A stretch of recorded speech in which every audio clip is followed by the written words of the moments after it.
신약성경 에베소서 2장 11절부터 18절 말씀을 우리 한 절씩 교독해서 읽도록 하겠습니다.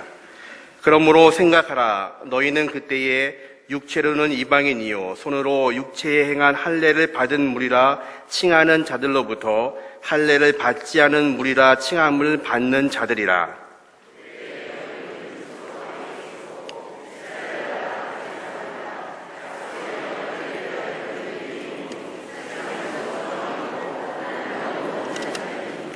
이제는 전에 멀리 있던 너희가 그리스도 예수 안에서 그리스도의 피로 가까워졌느니라.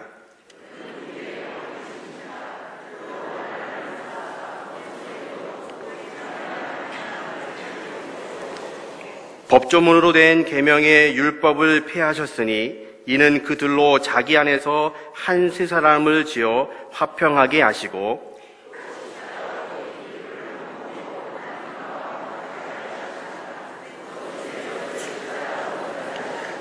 또 오셔서 먼 데 있는 너희에게 평안을 전하시고 가까운 데 있는 자들에게 평안을 전하셨으니 이는 그로 말미암아 우리들이 한 성령 안에서 아버지께 나아감을 얻게 하려 하심이라. 아멘. 에베소서 강의의 6번째 시간입니다. 구원의 두 번째 변화라는 제목으로 담임 목사님 말씀 전해 주시겠습니다.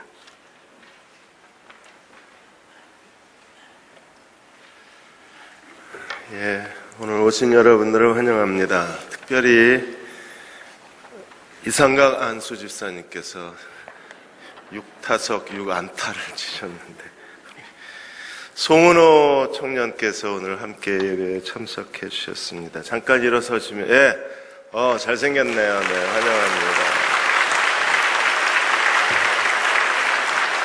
고맙습니다. 아직 결혼을 안 한 딸을 두신 부모님들은 끝나고 저 인사 나눠주시기 바랍니다. 옆에 계신 분하고 인사하겠습니다. 주님의 사랑으로 사랑합니다. 인사하시겠습니다.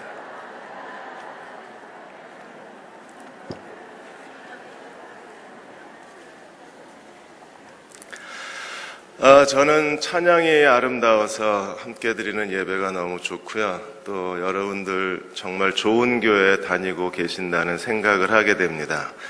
언터처블 영화까지 다. 영화 보시는 동안에 여러분들이 여기가 예배당이지만 영화가 일반 영화이기 때문에 기독교적이지 못한 장면이 나올 수도 있습니다. 그래서 혹시 왜 교회에서 이런 장면이 담긴 영화를 보나 그렇게 생각하지 마시고 영화 보는 2시간 동안엔 여기가 교회가 아니라 영화관이다 이렇게 생각하시고 편하게 영화 보시고 그 언터처블을 통해서 그 보여지는 진정한 인간의 우정을 저희도 함께 본받고 또 닮아가는 교우 여러분들이 되셨으면 합니다. 오늘 2장 11절에서 18절까지 구원의 두 번째 변화에 대해서 함께 말씀을 나누겠습니다. 시각장애인 5명이 코끼리가 어떻게 생겼는가 궁금해하다가 코끼리를 만져보기로 했습니다. 한 사람이 코끼리의 배를 만져보고 말하기를 코끼리는 거대한 벽처럼 생겼구나. 또 한 사람은 코끼리의 다리를 만져보고는 코끼리는 거대한 원형 기둥처럼 생겼다. 또 한 번은 코끼리의 코를 만져보고 코끼리는 이렇게 굵은 호스처럼 생겼다고 생각을 했습니다.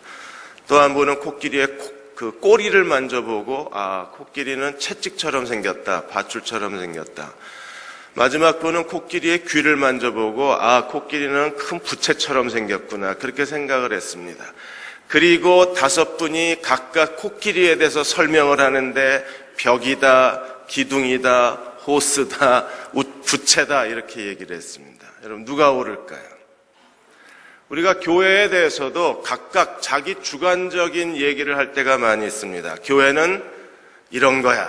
자기가 생각하는 교회에 대한 이론과 주장을 말합니다.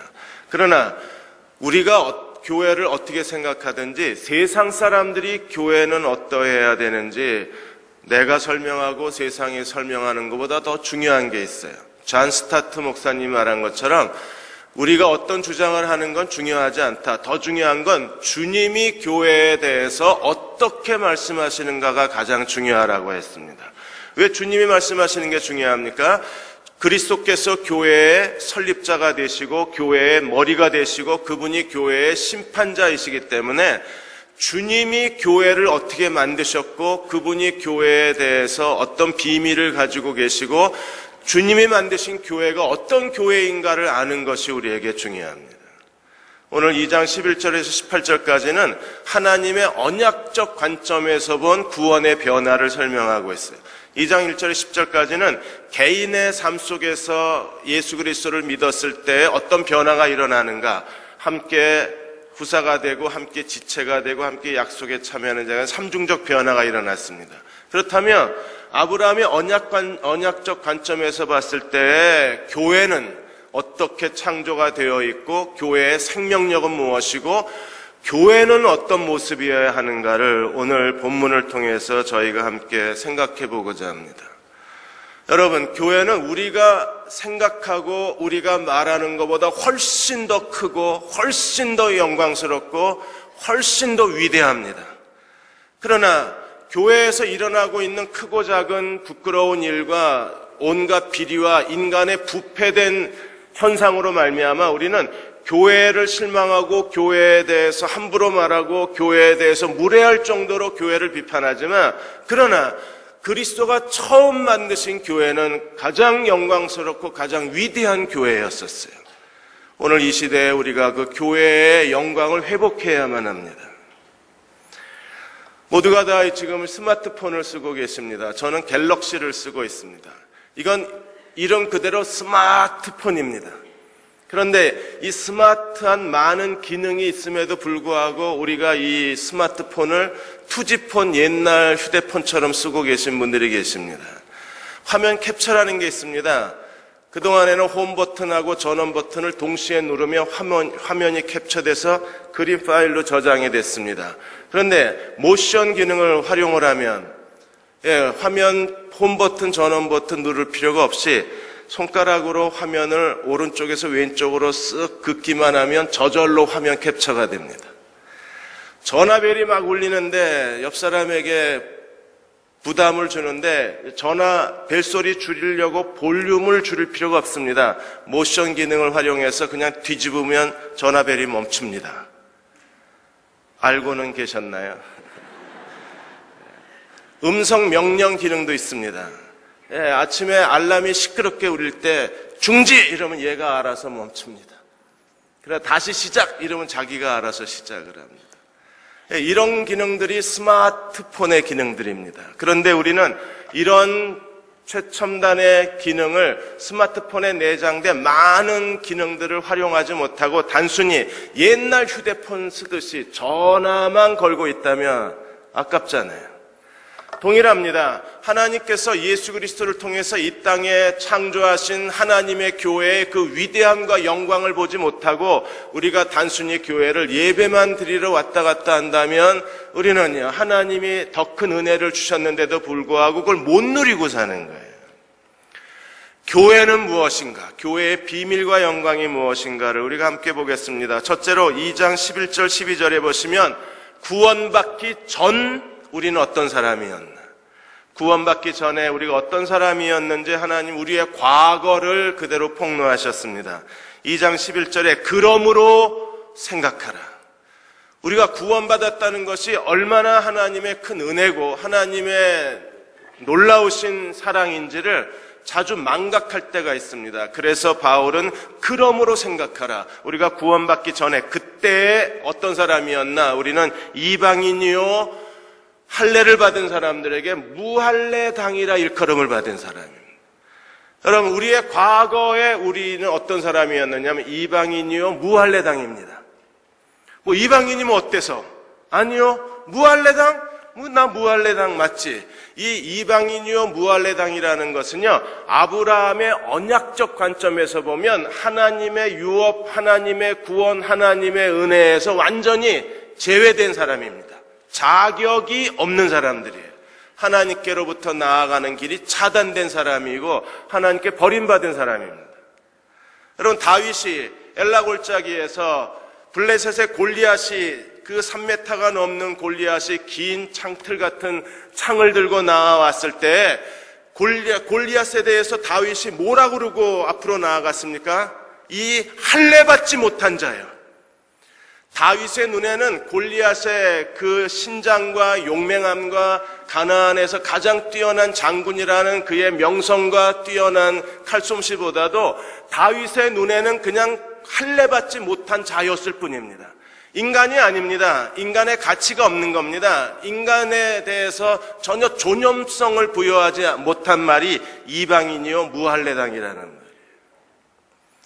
그래서 탈무드에 보시면 어느 한 사람이 랍비를 찾아가서 질문을 합니다. 왜 하나님이 이렇게 많은 이방인을 만들어 놓으셨냐고. 랍비가 말하기를 지옥불에 땔감이 필요해서 만들었다 그랬습니다. 이방인이라는 존재는 존재 가치가 없는 거예요. 그것은 하나님의 언약적 관점에서 보면 무가치한 사람들입니다. 그래서 단순히 지옥불의 땔감으로밖에 취급이 안 되는 겁니다. 잘생긴 땔감도 있고요. 아주 저처럼 못생긴 땔감도 있고, 키가 크지만 땔감이고, 키가 작아도 땔감이고, 대학원 나오고 박사학위를 가지셔도 땔감일 뿐이고, 초등학교밖에 안 나와도 땔감이에요. 그냥 지옥불의 땔감일 뿐입니다. 과거의 우리의 모습이에요. 그래서 12절에 보시면 우리에게 5가지가 없습니다. 12절에 그때 너희는 그리스도 밖에 있었고 이스라엘 나라 밖의 사람이라 약속의 언약들에 대하여 외인이여 세상에서 소망도 없고 하나님도 없도다. 하나님이 유대인에게 주신 특권, 아브라함의 언약의 자손인 이스라엘에게 주신 특권이 뭡니까? 그리스도, 이스라엘 나라라는 민족의 그 공동체, 그리고 언약. 하나님이 창세기로부터 시작해서 아브라함의 언약, 이삭의 언약, 야곱의 언약으로 시작해서 시내산 언약, 그리고 모압 평지 언약, 다윗의 언약, 하나님은 이스라엘 백성에게 계속해서 나는 너희 하나님이 되고 너희는 내 백성이 되리라 언약을 주시고 메시아의 언약을 주셨어요. 그러나 우리는요, 없는 사람입니다. 우리는 이 메시아로부터 제외되고 약속의 언약에서 제외되고 하나님의 그 혈통적 아브라함의 자손인 공동체로부터 제외된 사람입니다. 그래서 제외됐다는 아폴로트로인이라는 단어가 자격이 없다는 뜻이에요. 여러분, 우리는요 과거에 하나님께 나아가 지금 우리가 예배드리고 있는데 구원받고 하나님을 예배하고 하나님을 섬길 수 있는 어떤 자격도 없는 사람들이에요. 그래서 우리는 어떤 사람입니까? 소망 없는 세상에서 살고 하나님 없는 세상에서 버림받은 채 살아야 했던 사람들입니다. 그런 우리에게 구원의 기회를 열어주시고 우리를 구원하신 하나님을 찬양할 수밖에 없는 거예요. 이 구원을 모르는 사람들은요, 그리스도 밖에 있는 사람들은 지금도 세상에서 소망도 없고 하나님도 없이 사는 거예요.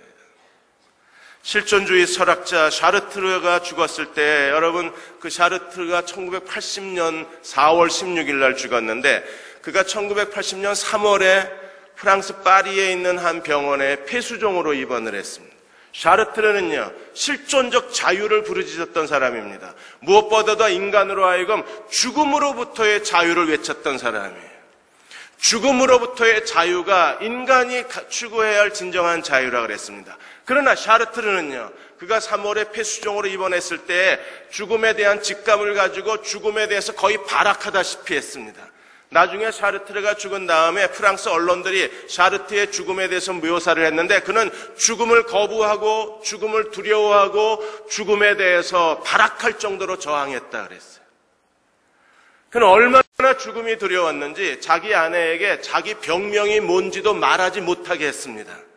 그러다가 한 달 열흘 만에 결국에 폐수종으로 그가 사망했을 때 그는 죽음을 끝까지 저항을 했었어요. 병문안 온 사람들에게 막 책을 던지고 컵을 던지고 욕설을 퍼붓고 자신의 죽음에 대해서 인정하지 않았던 사람이 샤르트르였었습니다. 결국 그리스도 없는 사람들은요, 세상에서 어떻게 살아야 됩니까? 소망도 없고 하나님도 없이 살아야 되는 거예요. 우리는 5가지가 없는 이방인이요 무할례당이었습니다. 우리에게 구원의 길은 차단되어져 있었습니다. 그러나 예수 그리스도로 말미암아 우리에게 구원의 새로운 변화가 일어났는데 이제는 어떻게 됐습니까? 2장 13절에 보시면 이제는 멀리 있던 너희가 그리스도 예수 안에서 그리스도의 피로 가까워졌느니라. 하나님의 언약의 관점에서 보면 지금 전 세계에 세 종류의 피부 색깔의 210개가 넘는 많은 국가들이 존재합니다. 그러나 아브라함의 언약적 관점에서 보면 인류는 두 종류의 사람이에요. 유대인과 유대인을 제외한 이방인만 있을 뿐입니다. 그리고 유대인과 이방인의 관계는요, 원수의 관계요, 적대의 관계요, 증오의 관계요, 폭력과 살인의 관계예요. 그래서 인류 역사는 유대인과 이방인 사이에 피비린내 나는 사륙의 관계가 지속되어져 온 역사입니다.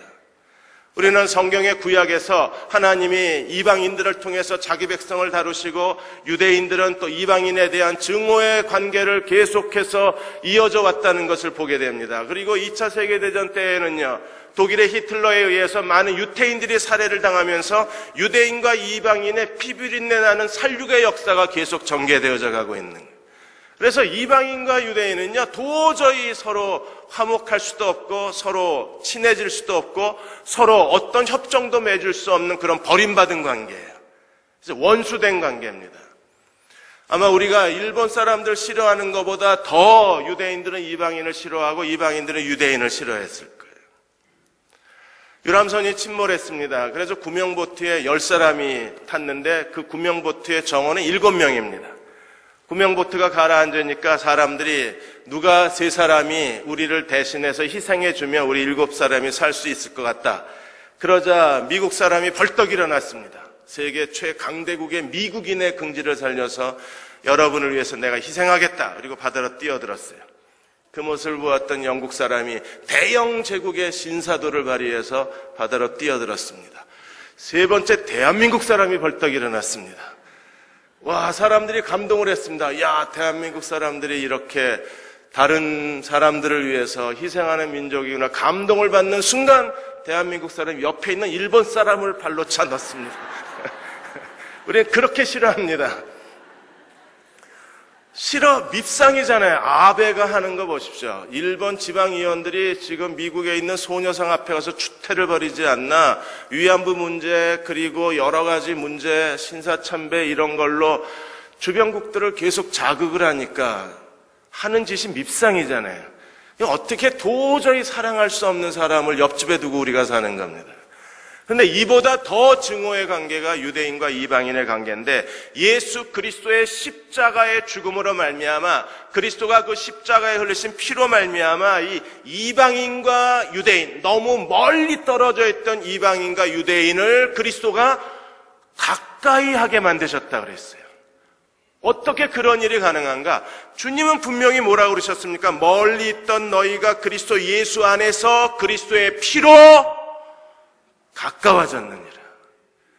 우리가 정말 예수 그리스도의 피로 우리의 모든 죄가 용서받은 것을 믿는 사람이라면, 그리스도의 피가 우리에게 가져오는 또 하나 하나님의 커다란 은혜가 무엇입니까? 서로 멀리 있던 사람들에게 그들이 가까워지는 그리스도의 피의 화목의 사역에 우리가 관심을 가져야 돼요. 예수님의 피는 단순히 우리의 죄를 용서하시는 피가 아니라 동시에 예수님의 피는요, 도저히 하나가 될 수 없는 원수된 관계, 서로 적대적 관계, 서로의 증오와 복수의 관계에 대해서 주님은요, 그리스도의 피로 말미암아 너희가 서로 가까워졌느니라. 그리스도의 피는 화목의 피입니다. 그래서 이방인과 유대인이 어떻게 가까워졌는가를 14절에서 16절까지 3단계로 설명해 주는 거예요. 그리스도가 십자가를 통해서 하신 일이 뭔가, 예수 그리스도의 피의 새 언약이 우리 가운데 하신 일이 무엇인가, 이 그리스도의 피의 언약, 그리스도의 피의 은혜를 깨달은 사람들이 교회가 무엇인가를 깨닫고 교회의 올바른 정체성을 유지해 갈 수 있는 거예요. 첫 번째 14절에 보시면 그는 우리의 뭐라고 선언하셨습니까? 주님은 우리의 화평이신지라. 여러분, 지금 정치도 싸우고 철도 노조 파업하고 이번엔 의사들이 파업하고 사회 구석구석의 캠퍼스마다 각 단체들마다 심지어 교회마다 분열과 갈등과 혼란이 우리 사회를 뒤덮고 있습니다. 대한민국 사회에 어느 시대에 이렇게 분열과 갈등과 혼란이 가득했던 시대는 없습니다. 무엇보다도 하나님을 예배하는 교회마저도 분열과 갈등에 몸부림을 치고 교회가 혼란에 깨지고 교회가 쓰러져가는 이 시대의 한복판에서 우리는요, 예수 그리스도가 우리의 화평이시라는 선언에 낯선 듯이 쳐다볼 수밖에 없어요. 정말 주님이 화평이신가? 그리스도가 화평이시라면 왜 오늘의 교회는 이렇게 다툼과 갈등이 심한가? 그리스도가 진정으로 화평이시라면 그 교회가 존재하고 있는 이 사회가 어떻게 이렇게 분열에 휩싸일 수 있는가? 이번에 천주교회 엄추기경이 다시 선임하시면서 그분이 처음 내놓은 메시지가 무엇입니까? 교회가 이 사회의 분열을 치유하고 회복하는 공동체가 되고 싶다고 하셨어요. 왜 교회가 이 사회의 분열과 아픔과 갈등을 치유해야 합니까? 그리스도가 화평이시기 때문에요. 어떻게 그리스도가 이 화평을 이루셨나요? 오늘 14절에 보시면 둘로 하나를 만드셨다. 유대인과 이방인을, 이 나누어진 둘을, 적대감의 둘을 서로 하나가 될 수 없는 증오와 피와 보복의 이 두 집단을 주님이 하나로 만드셨다 그랬어요. 어떻게 그게 가능합니까? 둘로 자기 안에서 하나를 만드셨는데 원수된 것, 그 중간에 막힌 담을 자기 육체로 허시고 법조문으로 된 계명의 율법을 폐하셨으니 유대인과 이방인 사이에 막힌 담을 무너뜨려 버리신 거예요. 하나님의 성전에서 유대인, 이방인 뜰 앞에 거대한 벽이 세워지고 그 벽에 이런 경고문이 서 있습니다. 어떤 이방이든지 이 벽을 넘는 자는 죽임을 당할지라 그래요. 아무도 이 벽을 넘어서 하나님의 성소로 들어갈 길이 없었습니다. 이방인들에게는. 주님이 십자가의 죽음으로 그 벽을 허무시고 그리고 유대인과 이방인을 갈라놓았던 율법의 그 특권의식, 율법의 담을 주님께서 십자가의 죽으심으로 율법을 다 완성하심으로 이제 이방인들도 하나님께로 나아갈 수 있는 구원의 새롭고 산 길을 열어놓으신 거예요. 이 벽을 허무시고 율법을 폐하시기 위해서 주님은요, 자기 목숨을 내어놓으신 겁니다. 예수께서 목숨을 내어놓고 십자가에 죽으셨기 때문에 그 흘리신 피로 말미암아 하나님은 화목을 이루셔서 유대인과 이방인을 하나로 만들어내실 수 있었어요. 오늘 교회가 그리스도의 이 피, 그리스도의 사랑, 죽음과 희생을 본받아서 우리가 다른 사람과 더불어 화목의 공동체를 만들어내기 위해서 우리가 기꺼이 자신의 특권을 포기하고 이기심을 포기하고 자기의 자만심을 포기하고 우리가 자신의 권리를 포기하고 내려놓고 자기를 희생할 수만 있다면 주님은 오늘 우리를 유대인과 이방인을 하나로 만드신 것처럼 여러분의 가정을 하나로 만드실 수 있고 이 사회를 하나로 만드실 수 있고 오늘의 교회를 주님은 하나로 다시 회복해내실 수 있을 겁니다. 오늘 아침 일부 예배 끝나고 중학생 딸을 둔 어머니 같은데 젊은 어머니가 딸하고 나가다가 오늘 설교를 듣고 저하고 잠시 뒤에 서서 상담을 했습니다. 지금 딸하고 불편한 관계에 있다는 거예요. 그런데 오늘 말씀을 듣고 딸하고 평화의 관계를 갖고 싶다 그랬습니다. 여러분, 가정에서도 뭔가 불편합니다. 아내는 남편에 대해서, 또 남편은 아내에 대해서 서로 한 가족, 한 지붕 속에서 살지만 그러나 더 이상 서로를 사랑하지도 않고 서로 존중히 여기지도 않고 서로 마음의 평화가 없습니다. 부모는 자녀에게, 자녀는 부모에게. 그리고 어쩔 수 없다는 듯이 우리는 포기하고 삽니다. 정말 그렇게 사는 것이 우리가 하나님 앞에 자신에 대한 진실한 삶일까요? 이 어머니하고 딸은 그래도 서로가 서로에게 뭔가 잃어버린 걸 찾고 싶었습니다. 그래서 딸하고 얘기를 나누다 보니까 어머니가 잘못하고 있는 게 있었어요. 어머니는 자기가 이것을 주면 딸이 자기를 사랑할 거라고 열심히 사랑했는데 제가 보기에는 그게 딸이 원하는 게 아닌 것 같았어요. 그래서 제가 딸이 원하는 걸 줘라. 그래야 사랑이지. 내가 원하는 걸 주면서 내가 너를 이렇게 사랑하는데 왜 너는 엄마에게 그렇게 거칠게 대하느냐고 얘기를 하면 그건 너무 자기중심적이다 그랬어요. 그래서 제가 사자하고 소 얘기를 들려줬습니다. 사자가 소를 너무나 사랑했어요. 그래서 매일 어린 사슴을 골라서 그것도 암사슴만 골라서 아주 뜨끈뜨끈한 생고기를 소에게 갖다 바쳤습니다. 여러분, 소가 그거 먹나요? 소도 정말 사자를 사랑했습니다. 그래서 아침 일찍 일어나서 제일 이슬을 머무르면 신선한 풀을 뜯어다가 사자의 밥상에다 풀을 이렇게 쌓아놨습니다. 그리고 내가 당신을 사랑하니까 배불리 먹으소서 이랬어요. 사자가 먹나요? 내 관점에서 사랑하는 건 사랑이 아니에요. 상대방 관점에서 사랑해야 사랑이지. 우리가 누군가를 사랑하는 것도 이렇게 어려운데 주님께서는 자기 십자가의 죽음으로 목숨을 내어주신 그 희생적 사랑으로 결국에 중간에 막힌 담을 헐어버리시고 율법의 담을 헐어버리시고 유대인과 이방인을 하나로 만드셨을 뿐 아니라 15절에 보시면 자기 안에 한 세 사람을 지어 화평하게 하셨다. 그리고 16절에 보시면 이 둘을 한 몸으로 하나님과 더불어 화목하게 하셨다. 그래서 하나, 한 세 사람, 한 몸.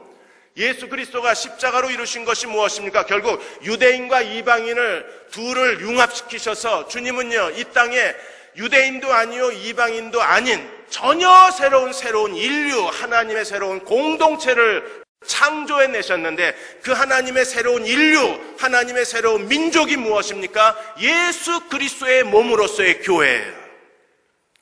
여기에 교회의 영광이 있고 여기에 교회의 위대함이 있습니다. 여러분, 교회 안에 온갖 비리가 있고 목사들의 잘못으로 인해서 교회가 타락해져 가지만 그럼에도 불구하고 우리는 두 눈을 뜨고 바라보아야 합니다. 무엇입니까? 예수께서 그리스도의 피로 말미암아 유대인과 이방인을 하나로 만드셔서 이 땅에 하나님의 새로운 민족, 하나님의 새로운 인류를 세워놓으신 것이 예수 그리스도의 몸인 교회예요. 주님은 그 새로운 인류의 창시자이십니다. 교회가 더럽히고 교회가 손상되고 있지만 그럼에도 우리는 이 교회의 영광을 기억해야 되는 거예요. 주님은 이 이방인과 유대인 도저히 하나가 될 수 없는 두 민족을 한 민족으로 만들어내실 만큼 그리스도의 피는, 화평의 사역은, 주님의 화평은 놀라운 은혜였었습니다. 크리소스톰이 말하기를 마치 은과 납을 녹여서 금을 만들어내는 주술사처럼, 여러분 이건 불가능합니다. 은과 납은 금속의 성질상 둘은 결코 결합할 수가 없어요. 그런데 고대의 주술사들은 이 은과 납을 녹여서 어떻게든 금을 만들어 보려고 하는 허황된 일들이 역사 한 부분에 있었습니다. 그런데 주님은요, 마침내 그리스도의 보혈이 유대인과 이방인을 하나로 융합시키고 거기서 하나님의 새로운 민족을 창조해낸 강력한 평화의 힘이, 평화의 능력이 어디에 있어요? 예수 그리스도의 피에 있는 거예요. 우리가 교회가 그리스도께서 피값 주고 사셨다면, 우리가 그 피로 말미암아 구원받았다면, 예수 그리스도의 피가 우리의 심장을 뛰고 우리의 혈관에 흐르고 있다면, 그 피로 말미암아 의롭다 하심을 받은 사람이라면 예수 그리스도의 피의 그 평화의 능력이 우리를 사로잡아야 합니다. 가는 곳마다 주님의 평화를 실천하고 하나님의 평화를 만들어내는 사람이 되어야만 합니다. 그들이 예수 그리스도의 피를 믿는 언약의 사람들이에요. 아마 여러분 가운데 그 청년 바보 의사 안수연 군의 이 책을 읽어보셨는지도 모르겠습니다. 여러분이 이 책을 읽어보고 싶다는 그 눈빛이 갈망이 크면 아마 교회에서 또 이 책도 사줄지도 모르겠습니다. 언터처블 다 보고 싶다 그러니까 영화까지 보여주는. 이 청년이 33살에 죽었는데 여러분 영락교회에서 예흔, 예수님의 흔적이라는 봉사 모임을 만들어서 이 청년은 토요일이면 의료봉사 나가고 그리고 예은을 청년들을 통해서 정말 가난하고 버림받고 굶주린 사람들을 찾아가면서 하나님의 사랑을 실천을 했어요. 하루 종일 인턴 레지던트로 일하면서 지친 몸을 이끌고 새벽녘이면 자기 몸 하나 챙기기도 힘든데 CD나 책자를 사가지고 힘들어하는 지체들을 찾아가서 새벽녘에 그 지체의 집에 우체통에다가 책을 넣어주고 CD를 넣어주고 문자 메시지를 통해서 힘내라고 말했던 사람, 진정으로 주님의 사랑을 실천했던 사람이 안수연이었어요. 영락교회에서 한경직 목사님 장례식 이후에 가장 많은 사람이 장례식에 동원이 됐는데 안수연 장례식이었어요. 무려 4,000명이 넘는 조문객이 와서 그의 죽음을 슬퍼했습니다. 사람들이 왜 이렇게 안수연군 33살 젊은이에게 자신의 마음을 다 바치는 이유가 어디에 있습니까? 나중에 그가 죽고 난 다음에 미니홈피에 많은 사람들이 그에 대한 추모의 글을 남겼는데 한 자매는 이렇게 썼습니다. 예수님을 닮은 사람, 예수님의 흔적을 가진 사람, 예수님을 생각나게 하는 사람. 여러분, 우리가 가는 곳마다 주님의 사랑과 주님의 평화를 실천하는 사람이 된다면 하나님이 우리를 어떻게 사랑하셨는지 우리의 삶으로 하나님의 사랑을 다른 사람들에게 그 사랑의 흔적과 그리스도의 피가 가지고 있는 평화의 흔적을 다른 사람들에게 보여줄 수만 있다면 우리는 사람들의 가슴 속에 예수님을 닮은 사람, 예수님을 생각나게 하는 사람이라고 기억이 될 것입니다. 여러분들이 남편과 아내로부터 이 사랑을 시작하십시오. 자녀와 부모로부터 이 사랑을 시작하십시오. 그리고 교회 공동체 안에서 여러 가지 이유 때문에 우리가 서로에 대해서 벽을 세우고 있어요. 그런 사회적 벽, 온갖 학벌의 벽, 빈부의 차이의 벽을 세워놓고 우리가 서로를 사랑하지 못한다면 어떻게 여기 우리가 지금 예배를 드리면서 이 공동체를 주님의 평화의 공동체라고 말할 수 있나요? 예수 그리스도가 화평을 통해서 그리스도의 피로 말미암아 우리를 하나님의 새로운 민족으로 만드시고 우리를 그리스도 안에서 한 몸으로 만드셨다면 그리스도의 몸에는 이 주님의 화평이 흘러 넘쳐야 주님의 몸이에요. 우리가 그리스도의 몸이라는 교회에 표어를 가졌습니다. 그러나 진정으로 그리스도의 몸이 되려면 우리 안에 이 그리스도의 화평이 흘러 넘쳐야만 주님의 진정한 몸이 될 수 있는 거예요. 우리가 그 사랑을 실천하지 못한다면 우리는 결코 주님의 사랑을 이 땅에서 나눌 수도 없고 하나님의 사랑을 이 땅에서 실천해 갈 수도 없을 것입니다. 사랑하는 여러분, 이 사랑의 이 평화의 사역을 14절에 16절까지 주님이 완성하신 다음에 17절 18절에 주님이 먼 데 있는 자들에게 이 평화의 복음을 전하시고 가까이 있는 자들에게 주님이 평화를 전하셨다고 하셨어요. 오늘 교회가 세상에 보여주어야 할 모습이 있다면 이 그리스도의 피의 평화의 능력을 세상에 보여줘야 합니다. 그러기 위해서 우리 안에 가지고 있는 여러 가지 서로가 서로를 사랑할 수 없게 만드는 사회적 장벽을 제거하고 이 벽을 무너뜨리고 누구라도 여기서 사랑받고 누구라도 그리스도 안에서 하나가 되는 진정한 그리스도의 몸이 우리 가운데 이루어져야만 합니다.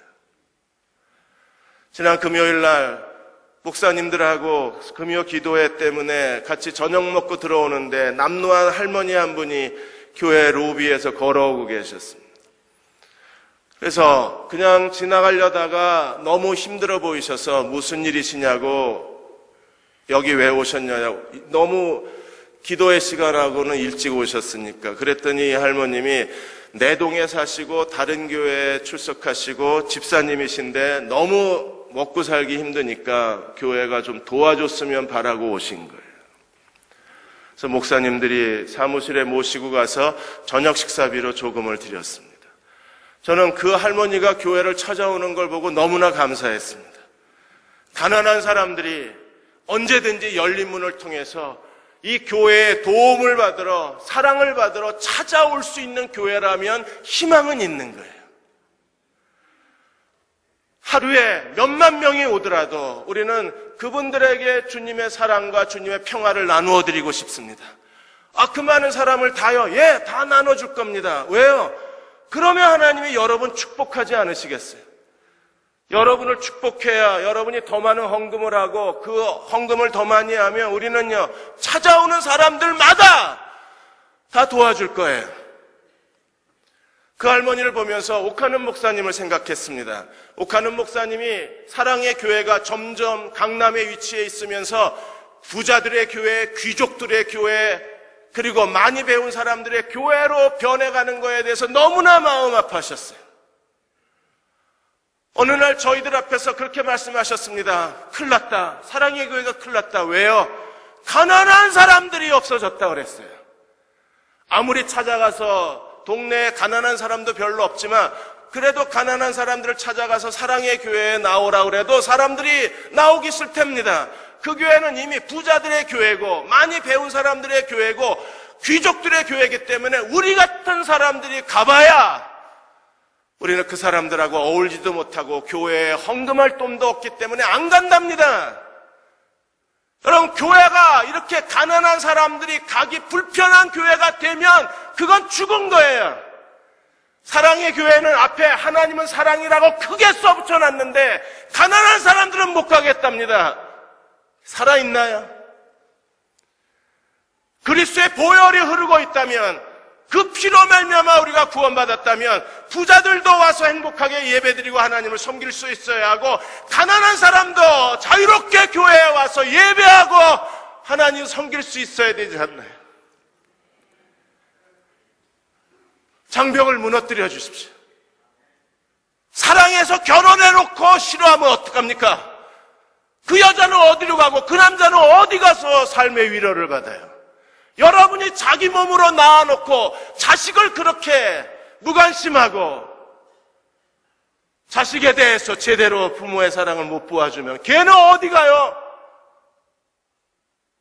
교회도 마찬가지입니다. 우리가 주님의 보혈로 구원받았다고 말해놓고 이런저런 이유 때문에 서로 차별하고 서로 증오하고 서로 무관심하고 서로 등을 돌리면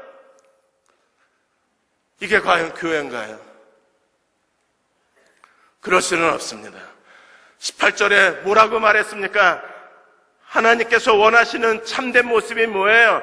이는 그로 말미암아, 그가 누굽니까? 그리스도요. 우리들이 한 성령 안에서 아버지께 나아감을 얻었다 그랬습니다. 화목의 공동체로 아버지께 가야 하나님이 그 공동체를 받으시는 거예요. 여기에 삼위일체가 다 있습니다. 그리스도의 화평의 사역, 한 성령 안에서 아버지께로 나아간다. 우리로 하여금 아버지께 나아가게 만드는 프로사곡에 주님께 들어가도록 허락된 교회는 어떤 교회입니까? 화목의 공동체인 거예요. 다시 잃어버린 그리스도의 보혈의 능력을 되찾는 저와 여러분이 됐으면 합니다. 가정에서도 나만 죽으면 돼요. 나만 죽으면, 나만 포기하면 사랑하지 못할 사람은 없는 거예요. 서울역에서 노숙자들 급식을 제공하고 150명의 노숙자들 쉼터를 제공하고 말기암 환자들, 가족들도 지쳐서 내다버린 말기암 환자들의 마지막 가는 길을 호스피스를 돕는 소중한 사람들이라는 모임을 만들어서 호스피스를 돕는 유정옥 사모님이 계십니다. 이분이 그 길을 걷게 된 이유는 남편이 사업에 부도를 맞아서 파산하면서 그런 하나님 앞에 새로운 인생의 소명을 받게 된 거예요. 남편의 가장 친한 친구가 3억 부도를 내고 또 몇 사람들이 부도를 내면서 남편이 하루아침에 모든 걸 다 잃어버렸습니다. 남편은 매일 죽고 싶다고 얘기합니다. 죽어야 된다, 죽고 싶다. 그런 남편을 위해서 이 사모님이 할 수 있는 일이 아무것도 없었기 때문에 하나님 앞에 기도만 했습니다. 하나님, 구원만 시켜주십시오. 주님만 만나게 해주십시오. 아무것도 원하지 않습니다. 근데 어느 날 그렇게 죽고 싶다고 몸부림치고 자학하던 남편이 교회를 나가더니 마침내 그리스도의 십자가 앞에 무릎을 꿇은 거예요. 남편이 구원받은 날 유정옥 사모님이 일기에다 이렇게 썼습니다. 주님은 이 땅에서 머리 둘 것도 없이 사셨는데 저는 아직도 가진 게 너무나 많습니다. 분노를 품고 잠들지 말라고 주님 말씀하시는데 저는 매일 분노를 품고 잠이 들었습니다. 속옷을 달라고 하는 자에게 겉옷까지 내주라고 말씀하셨는데 저는 내가 잃어버리고 빼앗긴 것 때문에 매일 그 사람들을 저주하고 증오하고 복수심에 이를 갈고 살았습니다. 그러나 하나님, 이제 됐습니다. 내 남편이 구원받았으니 이제 됐습니다. 더 바랄 게 없습니다. 그리고 증오가 멈췄어요. 그리고 얼마 지나지 않아서 3억 부도를 내고 도망갔던 가장 친했던 동업자가 나타났습니다. 그는 이렇게 말합니다. 이제 더 이상 도망치기도 싫다. 차라리 날 감옥에 넣어라. 죗값 치르고 나오겠다. 그때 유정옥 사모님이 그 부도낸 부도수표를 갖고 있다가 그걸 그 사람 앞에서 찢어버렸어요. 부도수표를 찢고 이렇게 말했습니다. 이제 당신은 우리 부부에게 빚진 거 없다. 이 빚은 오늘로 끝이다. 그러나 당신이 양심이 있어서 이 빚을 갚고 싶으면 이제 하나님께 갚아라. 우리는 당신을 용서했다 그랬어요. 여러분, 그 사랑 앞에 버틸 사람이 있나요? 아무도 못 버티는 겁니다. 그래서 자기 발로 교회를 따라 나가고 지금 유정옥 사모님의 홈리스 사역, 호스피스 사역 좋은 동역자로, 남편은 신학 가서 지금 목사가 되고 아내와 함께 홈리스 사역을 합니다. 복음의 능력이에요. 십자가의 능력이고 그리스도의 보혈의 능력입니다. 이 보혈로 우리의 죄가 용서받은 걸 믿으신다면, 이 보혈로 우리가 의롭다 하심을 받은 걸 믿으신다면, 이 보혈의 화평의 능력을 힘입어서 모든 사람과 더불어 화평을 누리는 저와 여러분이 되시기를 주의 이름으로 축원합니다. 이 시간 우리 다 일어나셔서 이 찬양 함께 부르겠습니다.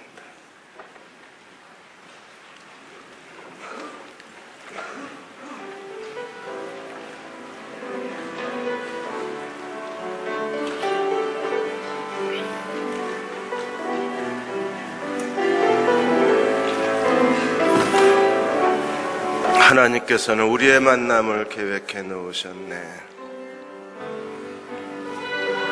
께서는 우리의 만남을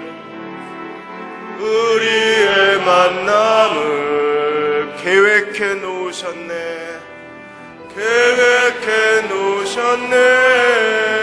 우린 하나 되어, 우린 하나 되어 어디든 가리라.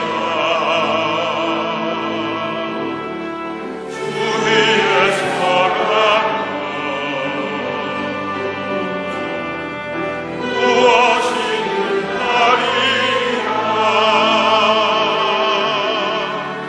당신과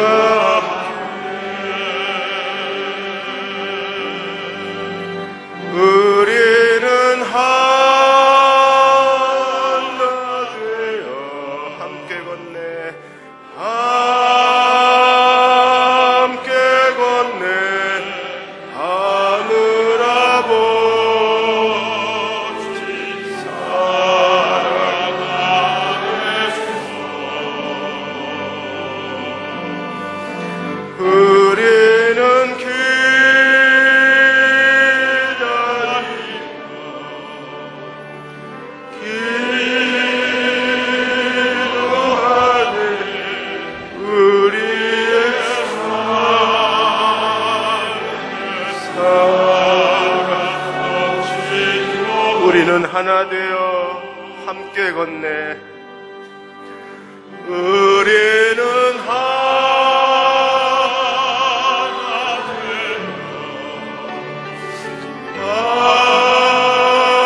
함께 걷네. 하늘 아버지 사랑.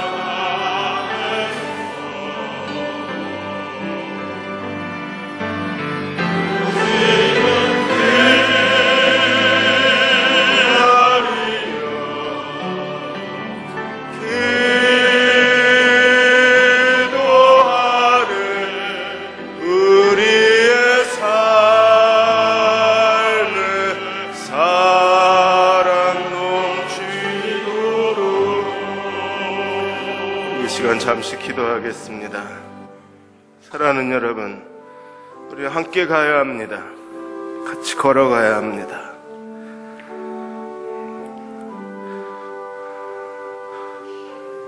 남편과 아내, 그 관계에서부터 우리가 하나님의 사랑 안에 거해야 합니다. 부모와 자녀 사이에 이제 모든 긴장감과 서로에 대한 증오심과 실망을 버리고 우리 안에 사랑이 넘쳐나야 합니다. 그것을 위해서 주님이 십자가에 죽으셨습니다. 누군가가 십자가에 죽기만 한다면 그곳에 주님이 진정한 화평을 이루어내실 수 있을 것입니다. 사랑하게 해주십시오. 저희 가정이, 남편과 아내가, 부모와 자녀가 서로 사랑하게 하여 주옵소서. 대흥의 공동체가 주님 서로 사랑하게 하여 주옵소서. 하나님, 우리의 만남을 주님이 계획하신 거라면 우리가 하나 되어 함께 걸어가게 하여 주옵소서. 우리 잠시만 함께 통성으로 기도하겠습니다. 아버지 하나님, 우리가 하나 되게 하여 주시옵소서. 주여, 우리 마음의 메마름을 하십니다. 하나님,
우리는 하나 되어 함께 건네 함께 찬양하고 축도하겠습니다. 우리는 하나 되어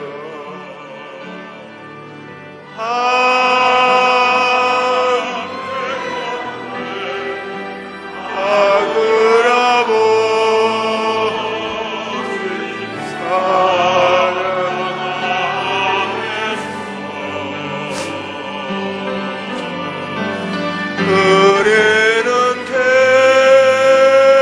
사랑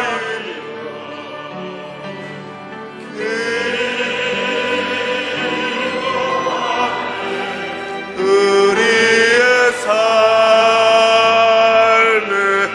사랑 넘치도록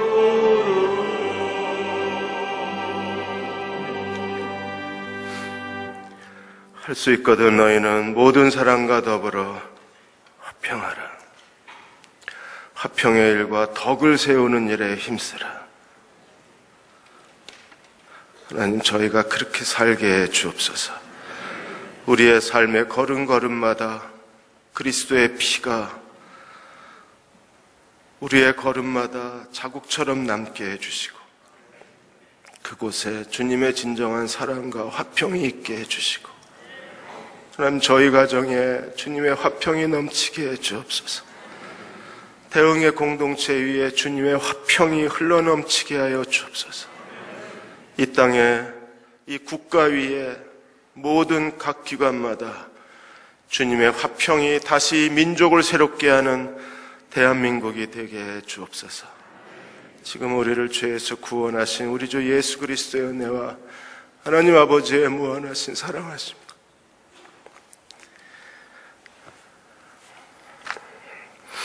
성령의 인도하시고 위로하시며 도우시는 은혜가 오늘 함께 예배드리고 돌아가는 사랑하는 모든 교우와 가정과 자녀들과 이 민족과 교회 위에, 기도하여 구하는 모든 일들 위에 지금부터 영원히 함께 하시기를 간절히 축원하옵나이다. 아멘.